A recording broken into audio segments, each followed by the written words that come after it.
I think honestly, just overthinking it is the number one Okay. mistake I see. So really, when we're talking about onboarding sequences, I have um, two different emails that I recommend. Hey everyone, welcome to another episode of Win the Hour, Win the Day. And I am your host, Chris Ward. And today in the house, we have Brittany Bayley. Okay, I am so excited you're here, Brittany. Welcome to the show. Thank you so much. Okay, Brittany. Now, I think she paused because usually you give a big old meamble and all that stuff about your bio, but we just jump into it, Brittany. We don't mess around here. We want tangible takeaways. Okay, so while you're here, Brittany, you're going to talk to us about email marketing, about keeping our list engaged. And listen, I'm going to tell you right off the bat, I am not good at that. I was going to say I'm awful, but there's that's limiting my growth. But it's hit and miss. So I'll get all up on it for a couple of months and say, okay, this is what you should do. And I know you should do it.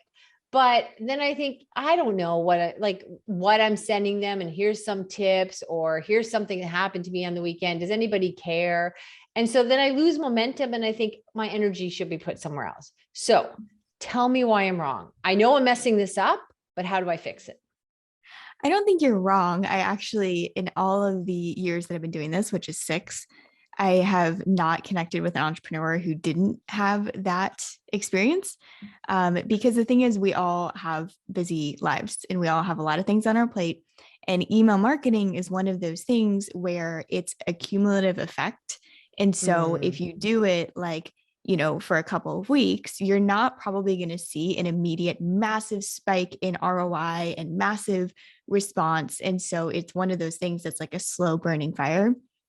So it's kind of understandable why entrepreneurs experience that, but it's also why I myself as an email marketer, I'm like, oh my gosh, you guys have to do this, because when you get to a point in your business where you really need email marketing, like say your Facebook ad account gets shut down, then you're having to start the slow burn then. So it's understandable, but that's why I am so passionate about talking about this. Okay, so those are some good points. I always compare things to fitness and health because everybody at some point in their life have wanted to lose 5 pounds, right? And it's kind of like, when you think, okay, that's it, I'm turning this around. I just felt awful for whatever last week. And you really clean up your diet, or I try to be health focused, but I got people in my life that will be like, okay, but I've done this for 3 days now and I don't see a difference. Okay. You're not going to lose all the weight by Thursday. So I think that's what you're saying here is like, that's great, Chris. Even if you did it for even a couple months, it's the accumulation. That's a powerful word that you said there. I'm like, oh, well, I can't argue that because I didn't accumulate very long. I mean, I did. I would be loyal for it for like 5 months and then off for 4, whatever.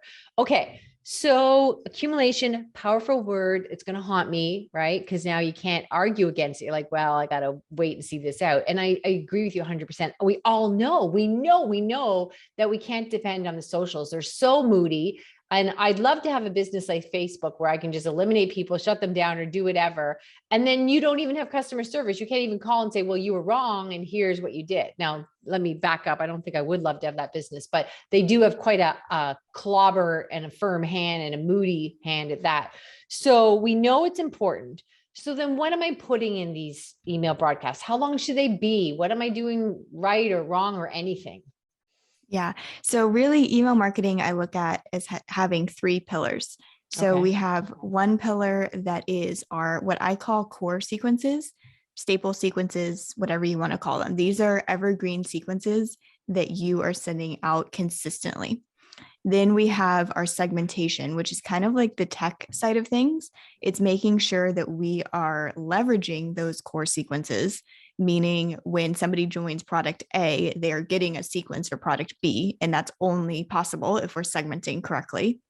And then pillar 3 is our ongoing content. So this is content that we're sending out week to week to week. And what I find with a lot of entrepreneurs is they skip to column C or pillar C, and they just want to start emailing their list, which is great.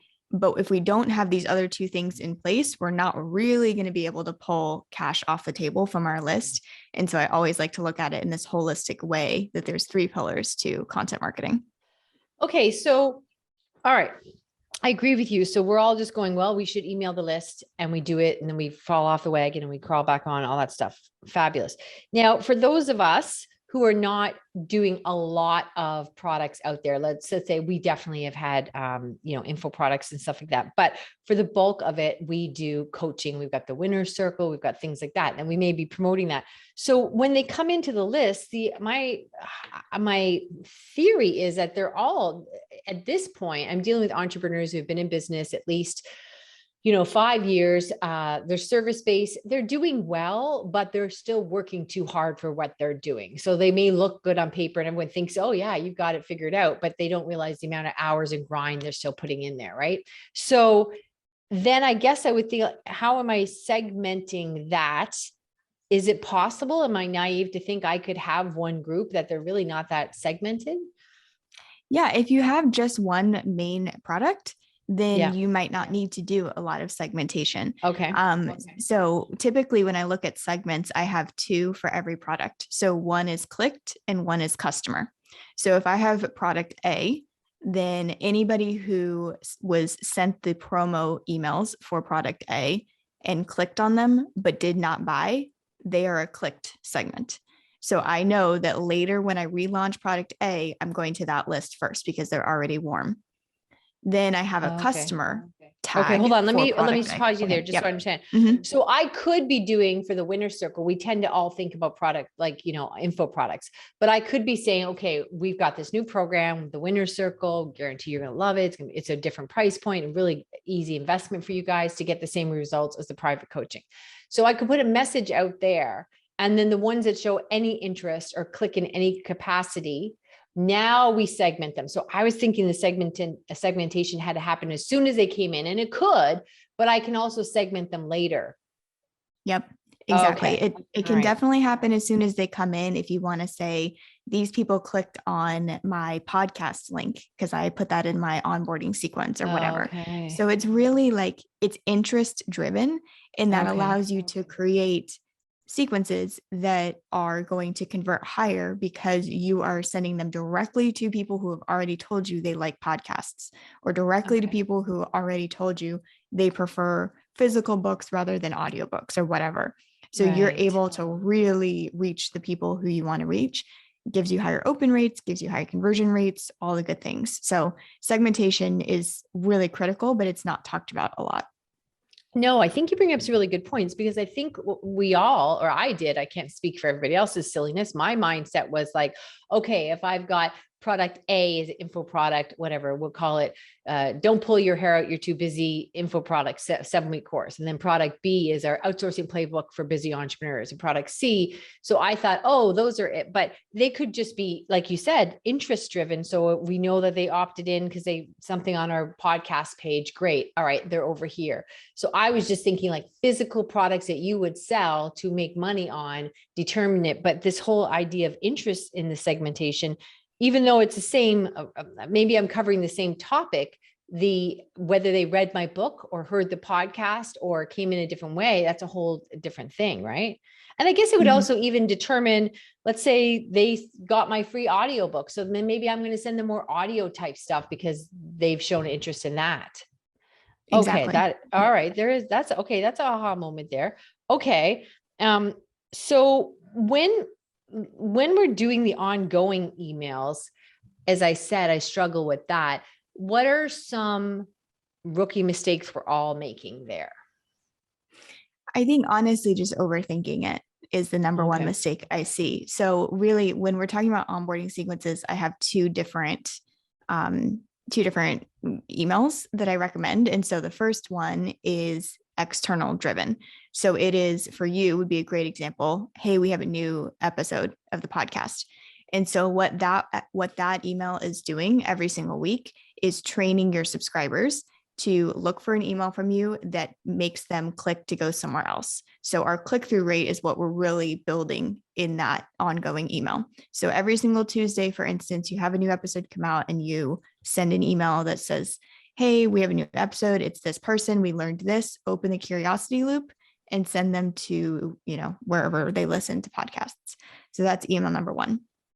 Email number two is more story content driven. And I typically either don't put a link in it or just put one like evergreen funnel link in it. It's very much supposed to nurture our open rates. So really we have two data points in email marketing that are really, really important: click rates and open rates. So if we are doing these two kinds of emails every single week, we are continuing to show our email service provider that people are clicking and reading our emails. And so this second email is very story based, content based. Here's a lesson that I learned while I was, doing X, Y, and Z. And that comes, maybe every Thursday. And you are training your subscribers to open emails from you because they're learning something from you every single Thursday. So really those two emails are all we need to do. I see entrepreneurs overthink it. They think they have to email every single day. They think they have to email, Yeah. 2,000 word emails or something like that. Yeah. And really we don't have to do that. Okay. I got a whole bunch of questions here. So number one, in the first one where you say, okay, I'd send it up, say, here's my podcast for the week. Here's my link.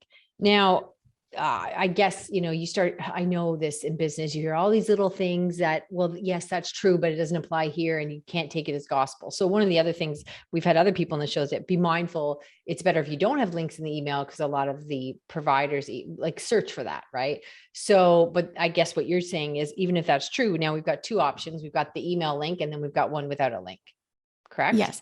Okay. So really when it comes to promotional, like landing in the promo tab, there's so much there because it's really like, it kind of is this, it's a scale. So if you run your email through a promotional filter, like there's these ones online, you can say like isnotspam.com is one of them, where basically you send your email to a unique email address and they tell you what your spam score is or what the probability of you going into promo tab is. So there's a lot of different reasons that you would land in promo: excessive graphics, really like high density of. So hold on. When you say excessive graphics, you mean too many pictures, right? Yes. Because it almost sounds like porn, like excessive graphics. Not porn. Although no probably, porn. yes, that would land you in spam. Okay. No porn. Got it. No porn, lots of graphics. Okay. Lots of links. So this is where the misconception comes from. It's not lots of the same link. It's emails that have like 7 links to 7 different places. Okay. So typically I say like 3 is a good number and it would be 3 of the same link. So it's 3 links that go to your podcast. So that's not going to trip a spam filter unless you have a lot of other things going on. But if you're saying, when the hour, when the day, link up here, down here, and then in the PS is a link also, that's not going to send you to spam. It's when you have like 7 different ones.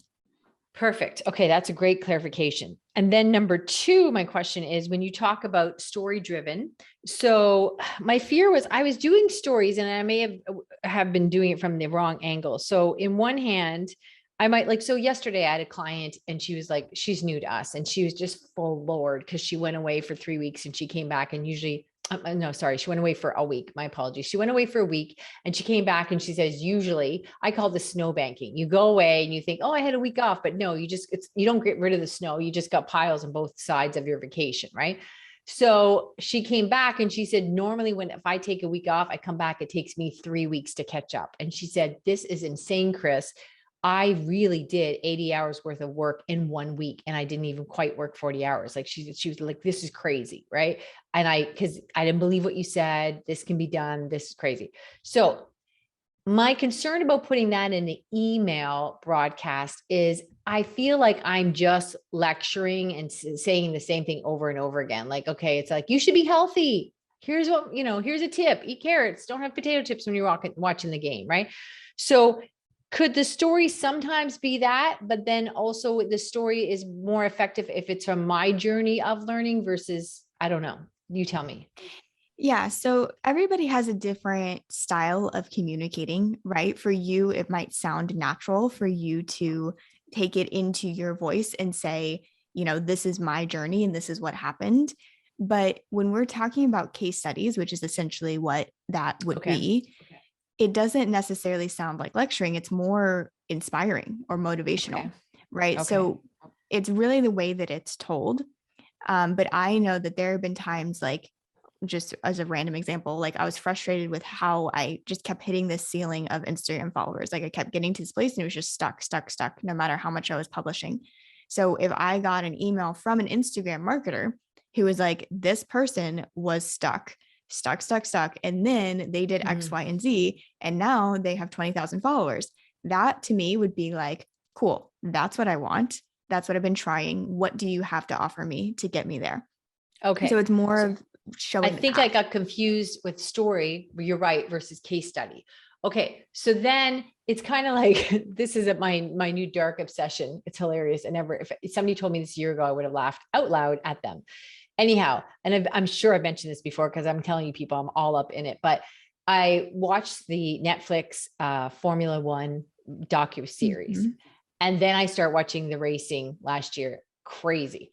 And now I'm even watching, I've got a website I'm watching from, I can't go to March, like I can't do the season where they take time off. So I'm now watching old races from another year, which was a very exciting year. I won't bore you people with why I'm going back to 2016, but anyhow. So what has amazed me from a business perspective is, first of all, I thought it was just cars going around in a circle, going as fast as they can, which is the concept of business. So many people I deal with think, oh, I did for years. I'm what I call a recovering Rushaholic. You just got to go fast. That's how you get stuff done. Go, go, go. And what is astounding to me about Formula One is crazy. The $1 billion cars, I thought at first it was the idea that you could get this system from Australia one weekend to Abu Dhabi, somewhere else in the world, like a third world, not a third world country, but a foreign country in 10 days. And you've got banners and like everything's there. The cars are there, the computers, the banners, everything. But not only that, is the winning is based on strategy. It's not about the speed. There's strategy things put in play. So that's a learning thing where I'm like, that makes sense. Like business, it's about strategy, not speed. So would that be a story that, okay, I'm learning and here's what I'm still learning kind of angle?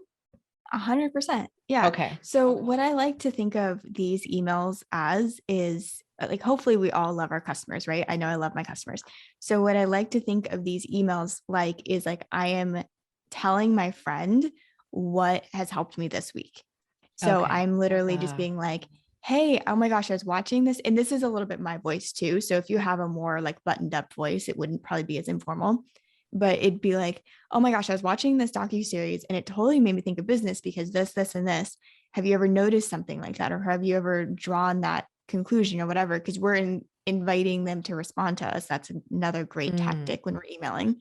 So we're inviting them to respond to us.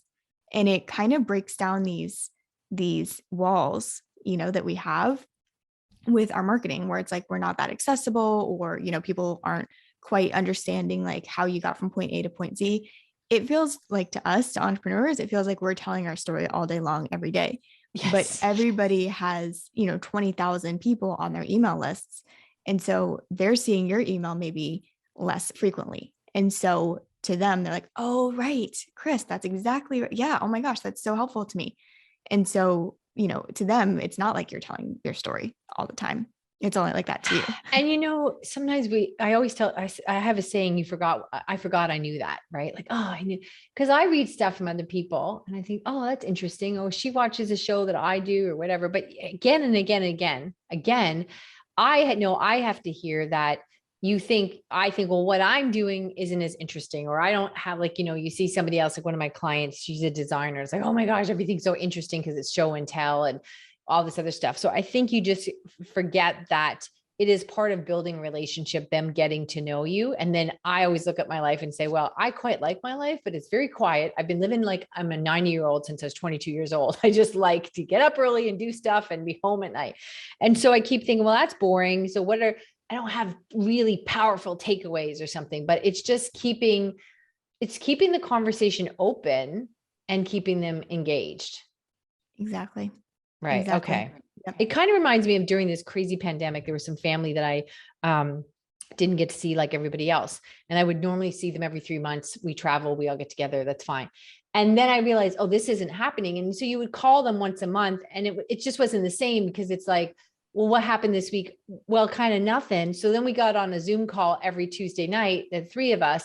And so you would hear something really minor that is part of the relationship and the experience that I wouldn't have gotten a phone call when I checked in once a month, because it wasn't newsworthy. But this week it's like, oh, remember I stubbed my toe. Well, I couldn't go to the gym because of that. And I haven't exercised in 3 days. That's minor stuff, but it wouldn't have come up later. Right. Yes. And it Okay. makes you feel close to them, right? Like Yeah. knowing that stuff, their day-to-day life. It's kind of like Insta stories, right? Like when Insta story came out and we all of a sudden went from just this really beautiful curated feed of Instagram to now we're seeing someone at the gym. Now we're seeing someone walk their dog. Now we're seeing someone, it like broke down those barriers that we had, and it made us a lot more connected to these influencers or marketers or whoever we were following. It's very similar to email. These minor details don't feel like that to us. They feel like noteworthy to us. But as we're sharing them in context, we're not emailing, hey, I went to the store today. But as we're sharing them in context, they really are drawing our customer closer to us. That's a really good point, because that was a big complaint or the negative about Instagram for a long time. It was so polished, so detached. It was like, well, if I don't have a well-groomed storefront and all this doesn't look pretty together, like you don't even try. And now it made it more real. Okay, excellent. All right. So we've got like 5 minutes left. These have been powerful tips. We don't know what we don't know. What would you spend the last 5 minutes telling us about that? It's like is often missed.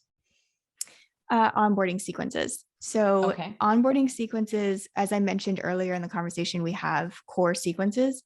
Of those core sequences, the onboarding sequence is the most underutilized that I see. And so when we send out, whether it's for a low ticket product or a freebie or however somebody's getting onto our list, that very first email that we send out has up to a 95% open rate. We probably will never see that again. And so what I love to do with that fulfillment email is really leverage it. So we not only deliver the product, but we say, hey, I'm Chris. I do this, this, and this. By the way, I would love for you to catch my podcast. Here's, a quick thing that you can get that you can gain from it. And I'll be in touch tomorrow to let you know, blah, blah, blah. Right. So we set up an expectation.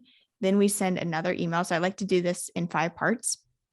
We send another email the next day. And what we're doing in these next 4 emails is basically saying who you are, who you help, why you're uniquely qualified to help them do X, Y, and Z. And then email number 5 is a roundup of resources. So it's all the different ways that they can connect with you, free Facebook group, book, whatever. So what I like to, this is called an onboarding sequence. It's really a context sequence. It's really a sequence that is giving them context for being on your list forevermore. So you're saying, this is like the story. This is the reason why you should follow me, especially if they come in from like a cold Facebook ad, they don't really know you. And so this sequence is something that I see completely missed by a lot of people because we're moving super fast, but it has such a high open rate and such a high retention rate that we really can get a lot out of it. Yeah. So again, you speak of products, but even if somebody opens whatever, a free audio version of my book or a PDF. So I've done this, you open it and it's like, well, they might forget, like, unless you're clear 24 hours later, who are you again? Right. Cause we get so many emails. So it is a good reminder. And this is just like I'm not Catholic, but I feel like I'm in confession here. So this reminds me there was a point where I did have a 5-part sequence.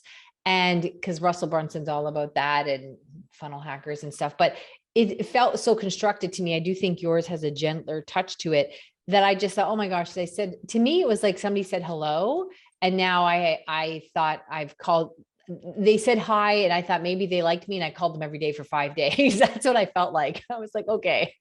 So I think your approach breaks it down more, because I think the other ways I felt like they were coming on too strong. So it wasn't also the volume, it was the content. So this is a little bit different. Would I put a link in? Do I do the teaser like on day 2, say, check out this email tomorrow, I'm going to give you blah, blah, blah.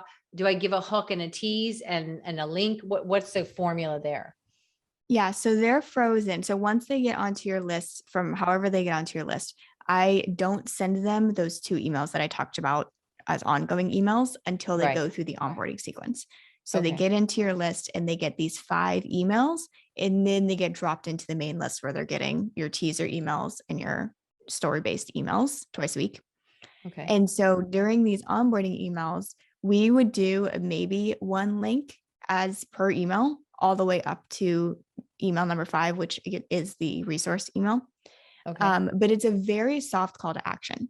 So like these emails are really about playing the long game. They're really about giving context for who you are, so that when you do send them a promo sequence, 3 weeks later, they are still familiar with who you are. They've heard parts of your story. They've heard your sense of humor. Like they are still kind of aware of you. And so it's not about selling them something, but I never miss an opportunity. So if we want to put it in the PS line, like, by the way, have you caught my book? It's here. So very soft sell, but it's something there that if they want to go deeper, they can. Okay. So I think that again, it's about the relationship and softening that intention. So that makes a lot of sense to me. And I think we just all keep hearing, and I know that's no reason to quit, but I guess I see how many emails I get and you're okay, unsubscribe. Like, how do I, there's just so much coming in every day. And so then I just thought, well, no one's going to open them, but I know we had like a 25% open rate, which I think is great. But I still think, oh, well, whatever, like it's just, and also because they open them doesn't mean they read them. They might be opening them to say, who's she? Oh yeah, I remember. She's annoying. Right. So I think for me, I just gave up because it just seemed like a lot of noise in people's email address. But I think what you're saying is it's a long game, accumulation, be yourself and make it gentle and just follow some basic guidelines and see where it takes you. Yeah, exactly. And I always view it as like, if I'm showing up in their inbox, it's because at some point they raised their hand and said, hey, I need help with X, Y, and Z. Like Right. the Okay. only reason that they're on your list is because they said that they wanted to be on your list. And they've actually done surveys like, do you want to hear more from the people who you subscribed to? And like 78% of people said yes. So like they're raising their Really? hand. They're All not right. giving their email address because, you're twisting their arm. And so really, if we're showing up to, if our whole mission as entrepreneurs is to serve people, then we do that in every platform in every way that we can. And if it's Right. too much, if it's not in the right point in their life or their journey, I have a very free unsubscribe policy. Like absolutely take your time, take a step back, do what you need to do, and then come back. Like no harm, no foul. If somebody wants to step off the list for a second or check, I'm not interested in this promo right now. That's fine. Like no big deal. Yeah, And I then they know come enough back, not to be all brokenhearted if somebody unsubscribes. Like, what's the point? As we all know, there's no sense having 1,000 people on your list if 100 of them are interested. But Right. okay. Oh my heavens. I've lots to think of. Everybody chime in because you'll be getting emails right now. Brittany, you have a very gentle but persuasive way about you. So I was like, all right, let's see how this goes. All right. Lots to think of. Okay, Brittany, where can they opt into your list? Where can they learn more of your brilliance? BrittanyBayley.com is the best place to find me. At Brittany Bayley on Instagram is where I hang out the most. And I do have a podcast called Sit with Brit, which you will see on both of those platforms also. Fabulous. Brittany, you have been a treat. Thank you so much. And everyone else, we will see you in the next episode.